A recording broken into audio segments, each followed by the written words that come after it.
Olá pessoal, estamos de volta. Nosso foco hoje na aula é sobre geometria analítica. Que tipo de geometria é essa geometria analítica, que é um assunto abordado no terceiro ano do ensino médio? A geometria ela se divide em geometria plana, geometria espacial ou de posição e geometria analítica. Isso dentro do estudo do ensino médio. Então o nosso foco na aula de hoje é a introdução, é o início da geometria analítica. Para entendermos a geometria analítica é preciso voltarmos a um tópico do assunto do primeiro ano do ensino médio, que é definido como sendo plano cartesiano, um plano de coordenadas orientadas cartesianamente, como a gente fala, se refere. Então na geometria analítica é preciso que voltemos a essa questão do plano cartesiano. O estudo da geometria analítica se dá em torno desse sistema de coordenadas cartesianas, onde nós vamos ter dois eixos orientados. Então, vamos começar a nossa aula. Não se esqueça de se inscrever no canal, deixar seu comentário sobre a aula e vamos ao início da nossa aula sobre geometria analítica. O que diz aqui na introdução de geometria analítica?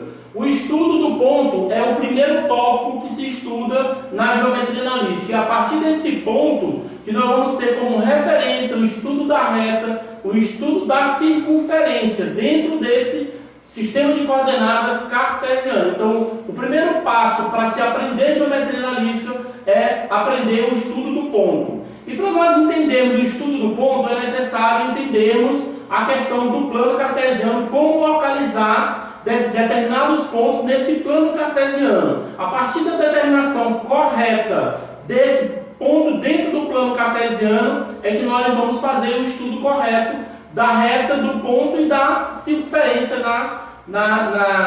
no sistema de coordenadas cartesiano. Então vamos lá. Nós temos aqui o plano cartesiano, ele é formado por dois eixos. Um eixo horizontal, esse eixo horizontal ele é chamado eixo X. Esse eixo X ele tem um nomezinho especial para ele. Ele é definido como sendo o eixo das abscissas.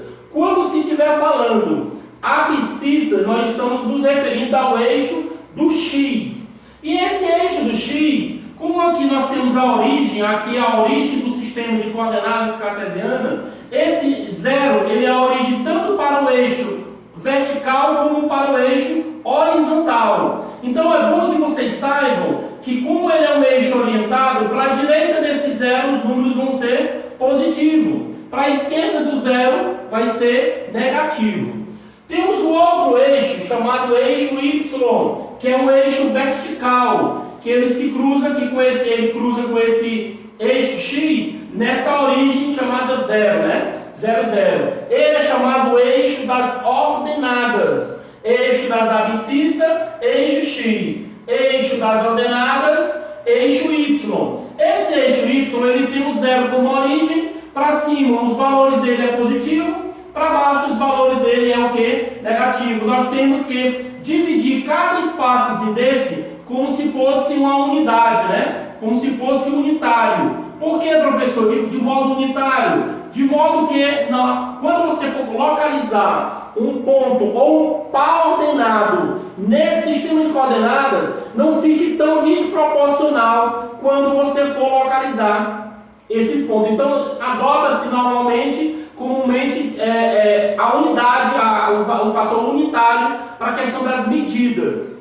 Nós temos aqui dentro desse sistema de coordenadas cartesiana 4 regiões. Como, professor? Que regiões são essas? Veja que nós temos uma região onde está localizado esse ponto P, que a gente chama de par ordenado. Por que par, professor? Par vem de 2, ele é formado por dois números. Ele é formado pela abscissa do par ordenado, que a gente chama de número A, e pela ordenada do par ordenado, que no caso nós chamamos de B, ordenada do par ordenado, né? No caso, então nós temos o A e o B. Esse par é formado por dois números, um que está no eixo do X, que é o A, e um que está no eixo do Y, que é o B. Ele é par porque ele é formado por esses dois números. E ordenado, por quê, professor? Porque nós temos que seguir sempre a ordem. Nós vamos ter que colocar sempre o eixo do X primeiro, os valores da abscissa e depois os valores da ordenada. Então, na questão, você não pode mudar a ordem da representação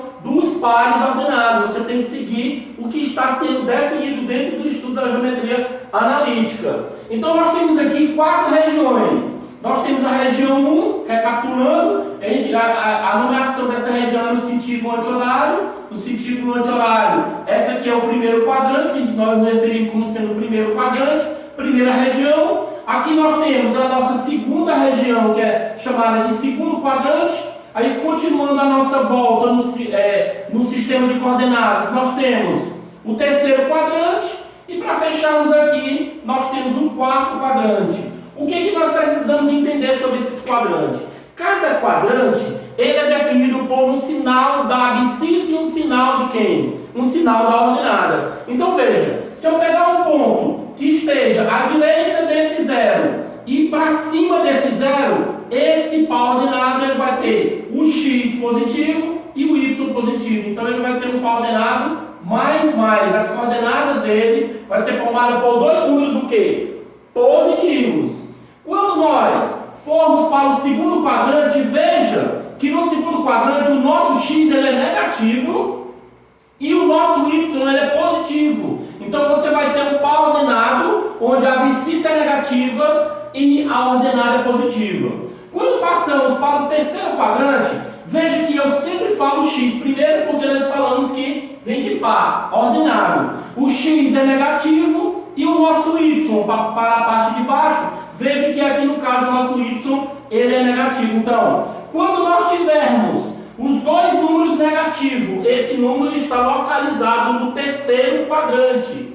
E por final, quando chegarmos aqui no quarto quadrante, veja que o nosso x é positivo e o nosso y é negativo. Então você vai ter um par ordenado formado por uma abscissa positiva e uma ordenada negativa. Veja que esses pares de sinais eles não se repetem. Por quê? Porque eles estão localizados em regiões distintas, regiões diferentes. Então, cuidado na hora que for localizar um ponto no plano cartesiano, porque esses sinais é justamente a localização desse ponto no plano cartesiano. Então, nós temos aqui uma propriedade importantíssima do par ordenado. Como assim, professor? Que propriedade é essa? Se eu tiver um par ordenado A formado pelas coordenadas xa e y do A, o x que pertence ao eixo das abscissas e o ya que pertence ao eixo das ordenadas. Então, o par ordenado A eu identifiquei xa e ya. Se eu disser que esse par ordenado A é igual a um par ordenado B formado por x do B e y do B,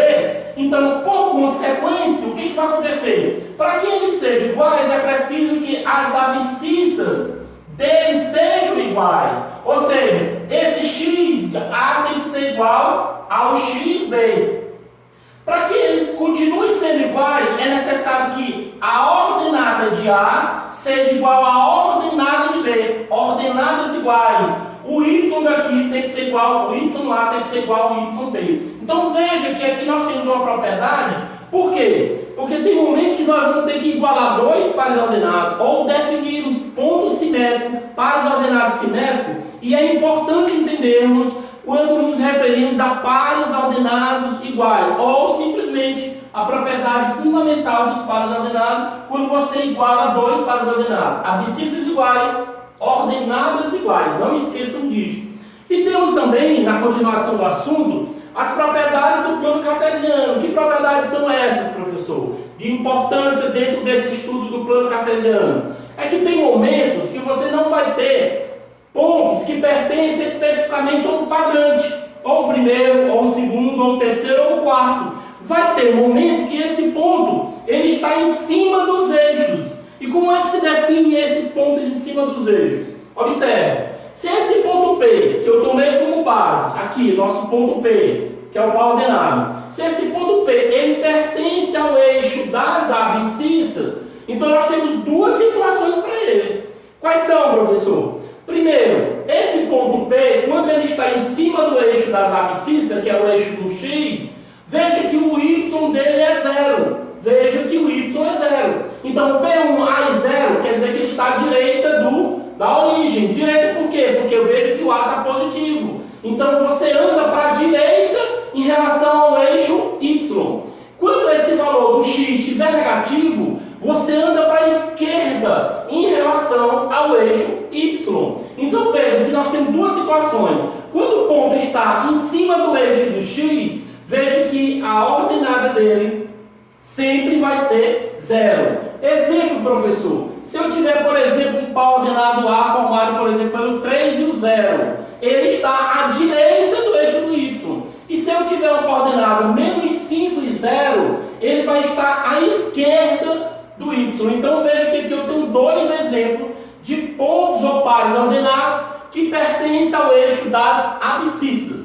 Esse mesmo ponto ele pode pertencer ao eixo das ordenadas. Como, professor? P1, 0 e B. P2, 0 e menos B. Eu estou adotando a mesma definição do início. A e B. Então veja, o P1 ele vai estar em cima do eixo do Y, só que para a parte superior em relação ao eixo X. E o P2 ele vai estar para a parte de baixo em relação ao eixo X. Ou seja, ele vai andar para o sentido para baixo negativamente. Então você vai ter o P2 sendo 0 e menos B. Exemplo, professor, posso ter um ponto A formado, por exemplo, por 0 e 5. Esse ponto vai estar para cima. Por quê? Porque esse valor do Bzinho aqui no caso, ó, o nosso B ele é positivo. E nós temos um ponto B, por exemplo, 0 e menos 3. Veja que nesse caso você está andando menos 3 unidades, ou andando 3 unidades em relação ao eixo do X para baixo. Então, no caso,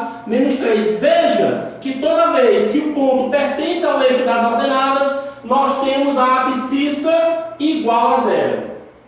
E temos uma terceira propriedade, muito importante, quando se estiver fazendo cálculo envolvendo os quadrantes. Então, se o ponto P pertence à bissetriz dos quadrantes ímpares, que quadrantes são esses, professor? Ó, primeiro e terceiro quadrante. Bissetriz é o que mesmo, professor?